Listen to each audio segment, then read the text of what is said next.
Pennacchio, Jersey Joe. Jersey Joe is here for us today. That's Jersey Joe. He's New Jersey's 26th district, Morris, Essex, and Passaic counties. He was in Trenton with us, defending our First Amendment in December and January. He is a constitutionalist, a freedom fighter, and we're so lucky and so honored he is still fighting with us today. Welcome, Senator Pennacchio. Thank you, Anna. Hello, Jersey. Am I the only knucklehead here? We're all knuckleheads. And by the way, who talks like that? We don't call people knuckleheads in New Jersey. We call them much worse. We would be remiss, and I would be remiss if I also didn't echo the sentiments of why we're here today, celebrating Memorial Day and recognizing all those great men and women who gave the ultimate sacrifices. That way we can all enjoy our freedoms and the freedom to assemble. It's such a pleasure to shake hands, not to have a mask on.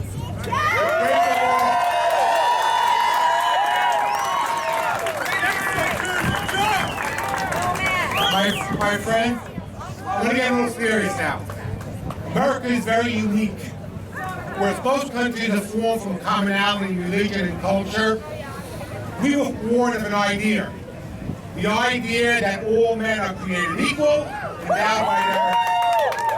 endowed by their Creator with certain unalienable rights. Among them life, liberty, and the pursuit of happiness.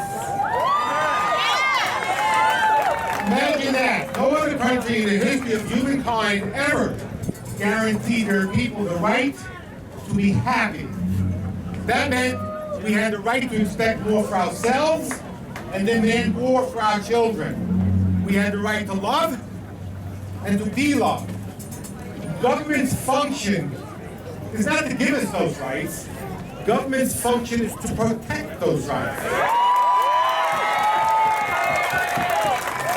Those rights were given to us by God. God gave us those rights, and only God can take them away.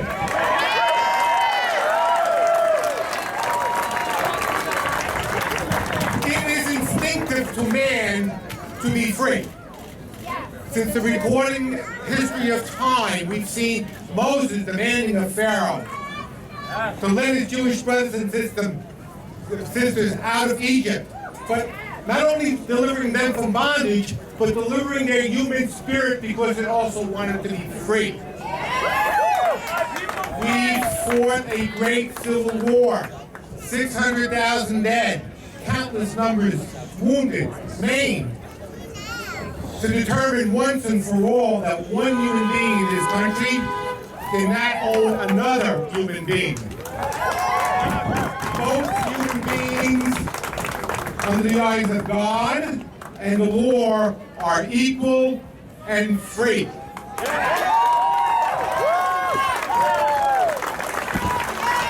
When Benjamin Franklin was asked what type of government you have given the people, he answered, a republic, if you can keep it. Even Abraham Lincoln, 20 years before he became president, challenged the people, saying, if destruction be our lot. He was a Republican. First Republican. If destruction be our lot, then we ourselves must be its authors and finishers. As a nation of free men, we either all will live forever or die by suicide. What's the point? The point is that don't depend on government for your freedoms. Your freedoms are bought and paid for by the brave men and women that fought for them and by we the people.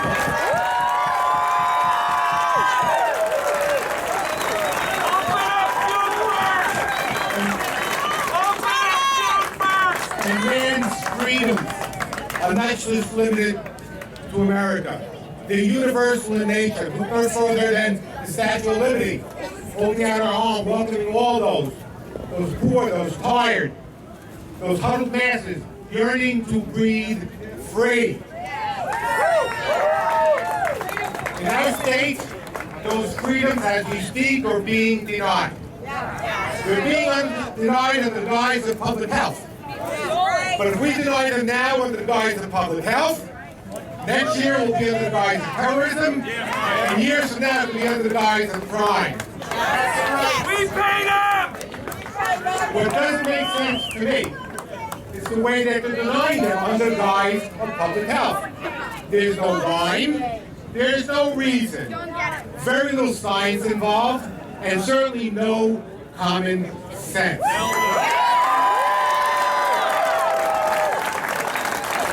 Where is the common sense or the science that says that you can't walk with a loved one hand in hand in a park, even practicing social distancing, that either you are going to give or get coronavirus?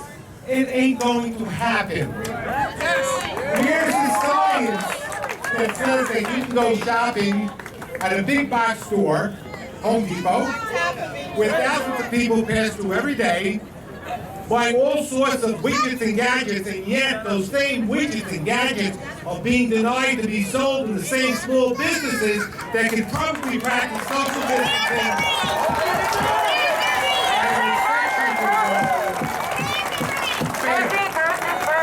It doesn't make any sense. And since when did we curb our businesses? We curb our dogs, Governor. We don't curb our businesses.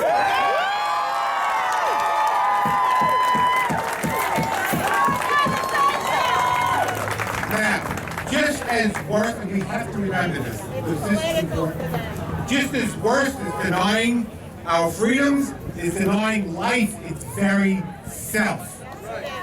We were warned in Washington State when the virus first came out. We were warned, be careful, this is going to affect the nursing home. It decimated their nursing home. We were warned, the state was warned.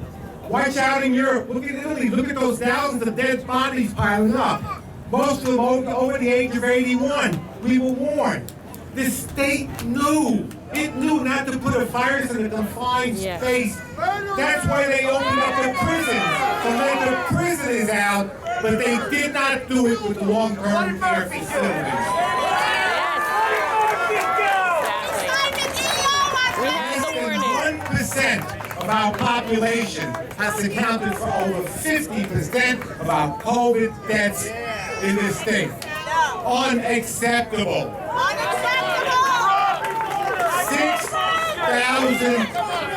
6,000 souls, vulnerable souls, grandmothers and grandfathers, parents, friends, died. 1 out of every 13 persons living in a long-term facility is dead. Didn't have to happen! Because of the policies that this state put forward. Now, if you take a look at Florida, Florida had the same issues, and yet Florida protected its seniors. Florida isolated them, made sure the virus wasn't anywhere near them, gave them personal protective equipment, gave the extra staffing, gave them the extra inspection, and they had only 1/7 of the deaths that New Jersey has. Somebody has to answer for that.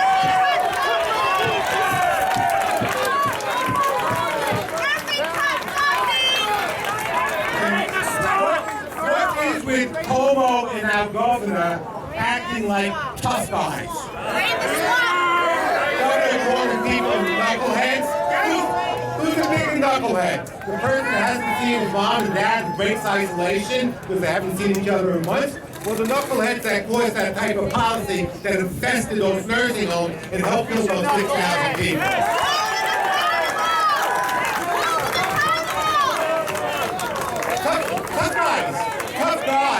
Tough guys don't talk tough, not where I come from. Tough guys are tough just by the actions that they take.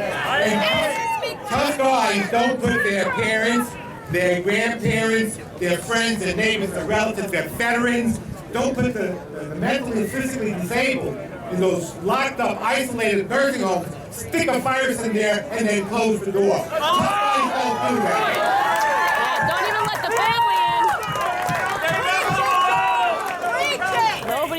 There is nothing tough about that, Governor. Governor, we don't need somebody that's tough. We need leaders that are compassionate. We need leaders that will judge us, that will govern us with truth and compassion and righteousness, not fear and panic.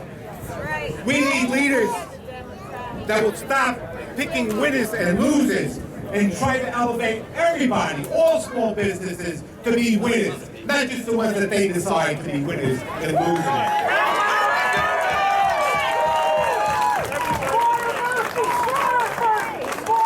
We need leaders that will choose how they govern us based on science, right, reason, and common sense, not on political science. We need leaders that will unshackle our doctors, give them the tools to treat patients, whether they like hydroxychloroquine or not.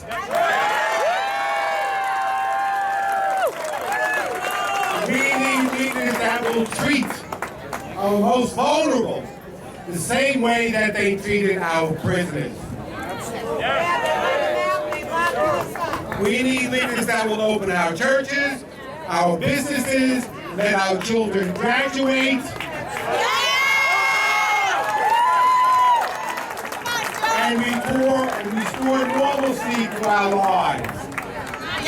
Governor Murphy, you took an oath to uphold the Constitution before God. Governor Murphy, let my people go.